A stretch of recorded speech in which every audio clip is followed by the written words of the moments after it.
Have you ever wondered what it really means to live a full life, filled with purpose and serenity?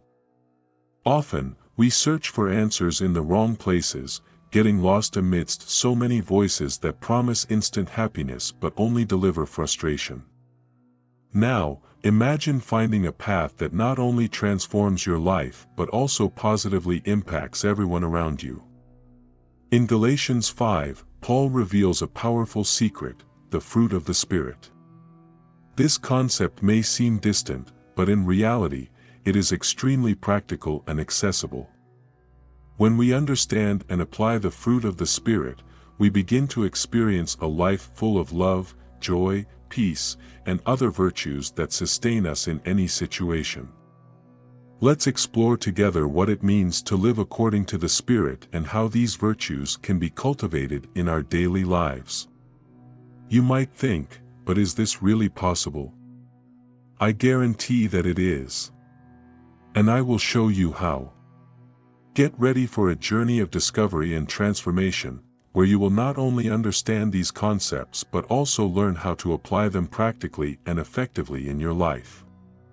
Shall we begin? The meaning of the fruit of the Spirit. The fruit of the Spirit, described in Galatians 5, is a clear manifestation of the virtues expected of those who walk with God.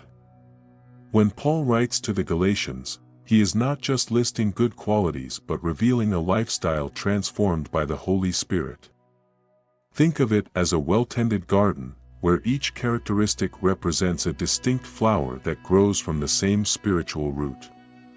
This concept encompasses a holistic transformation. It is not about isolated actions but a continuous state of being where each virtue manifests in an interdependent and harmonious way.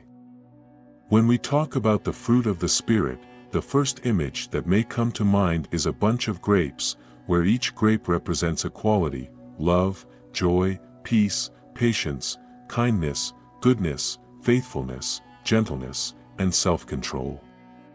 However, it is essential to understand that these virtues are not produced by human effort alone but are the result of a life connected to God. Imagine a vine that needs to be well rooted in the soil to produce healthy fruit. In the same way, our spiritual life must be rooted in God for these qualities to naturally flourish. Moreover, the presence of the fruit of the Spirit in our lives is not just a sign of our connection with God but also a living testimony to others. When these virtues manifest, they positively impact those around us, creating an environment of love and peace that can transform entire communities. Therefore, cultivating the fruit of the Spirit is an ongoing mission and a reflection of our commitment to an authentic spiritual life. Now, think about how love, as the foundation of this fruit, can revolutionize the way we live and interact with others. Love, the foundation of the fruit of the Spirit. Love, described in Galatians 5, is the essence of the fruit of the Spirit, the foundation upon which all other virtues are built. It is not just a fleeting emotion but a constant decision to act for the benefit of others, regardless of circumstances. When Paul speaks of love, he refers to agape love, which is unconditional and sacrificial. It is the kind of love that Jesus demonstrated by giving his life for us. This love goes beyond emotions and translates into concrete actions that seek the well-being of others, even when it requires personal sacrifice. To illustrate, imagine a neighbor who is always willing to help, even without expecting anything in return. He mows the lawn for an elderly person, takes care of neighborhood children, and is always ready to listen and comfort those in need. This type of love transforms lives and builds a stronger and more united community. In the family environment, love manifests when parents raise their children with patience and affection, teaching them values and virtues that will guide them throughout their lives. At work, to love is to be fair, respectful, and supportive of colleagues, contributing to a positive and collaborative environment. Moreover, love has the power to heal wounds and restore broken relationships. When we practice true love, we inspire others to do the same, creating a cycle of kindness and understanding. This love, as the first aspect of the fruit of the Spirit, prepares the ground for the other virtues to grow and develop. And as we live this love in our daily lives, we begin to experience the true joy that comes from a life centered on God and the well-being of others. Joy, a joy that transcends circumstances. Joy, as part of the fruit of the Spirit mentioned in Galatians 5, is not a mere fleeting emotion dependent on external events but a deep sense of contentment that comes from God. This joy is an inner strength that remains constant even in the face of adversity. When Paul wrote to the Galatians, he wanted them to understand that this joy transcends circumstances and is rooted in faith and trust in God.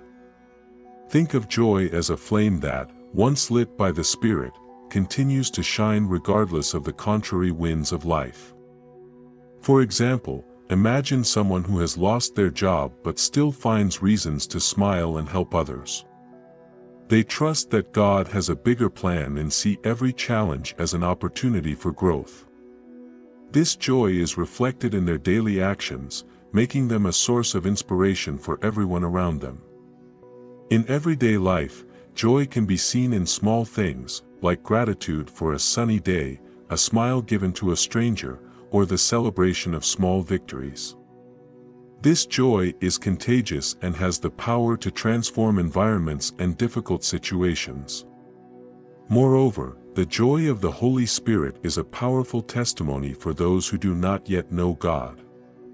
When people see someone living with genuine joy, even in difficult times, they are drawn to understand the source of that inner peace. Therefore, cultivating the joy of the Spirit is not only for our personal benefit but also a way to share God's love with the world. And this joy leads us to a deep peace, which will be explored in the next topic, showing how divine tranquility can be an anchor in our tumultuous lives. And before we continue, make sure to subscribe to the channel, turn on notifications, leave your like, and don't forget to leave your comment. Peace, the tranquility that comes from God.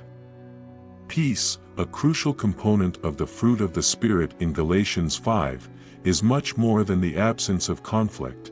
It is a deep serenity that comes from trusting God. This peace, which Paul describes, is not influenced by external circumstances but is a state of inner calm even amid life storms. Imagine being in the eye of a hurricane, where everything around is in turmoil, but there, in the center, there is unshakable tranquility. That is the peace that God offers, a peace that surpasses all human understanding. Consider a practical example. During a family crisis, like the illness of a loved one, those who have this peace can face the situation with calm and hope. They become a support point for others, transmitting confidence and serenity. This peace does not mean the absence of emotions or pain but the presence of an inner strength that sustains and comforts. In daily life, this peace manifests when we choose not to worry about the future, trusting that God is in control of all things. Moreover, living this peace is a powerful testimony for those who observe us.